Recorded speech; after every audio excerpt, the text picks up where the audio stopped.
శరీరధారిగా లోకంలో ప్రభు ఉన్నప్పుడు ఆ చివరి దినములలో తన శిష్యులతో చెప్తున్నాడు, మీరు ఎదుటనున్న గ్రామానికి వెళ్ళండి, అక్కడ కట్టబడి ఉన్న ఒక గాడిద దాని పిల్ల కూడా ఉంటుంది, వాటిని విప్పి తోలుకొని రండి అని చెప్పాడు.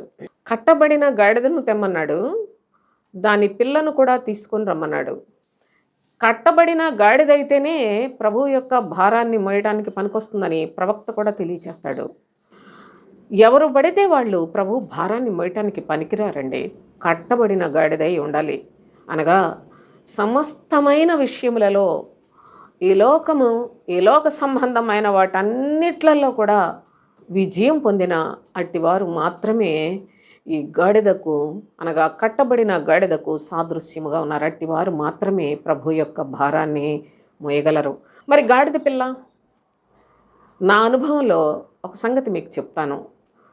నా కుమారుడు సాఫ్ట్వేర్లో మాస్టర్ డిగ్రీ చేశాడు. కానీ మరి వాళ్ళ నాన్నగారు, బాబు మనం ఎలాంటి జాబ్ చేయటానికి వీల్లేదు, ఎందుకంటే నువ్వు ప్రభు కొరకే పని చేయాలి.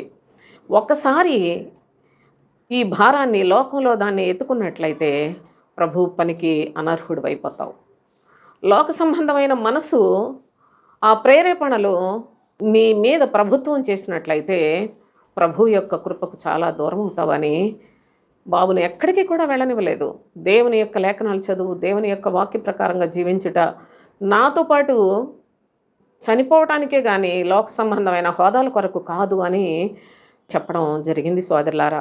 ఆ విధంగా దేవుని కొరకు గాడిద భారాన్ని మోసేది, కానీ భారవాహక పశువు పిల్ల అది కూడా ప్రభు యొక్క భారాన్ని మోయటానికే సిద్ధపరిచే చాలా శ్రేష్టమైన అనుభవం.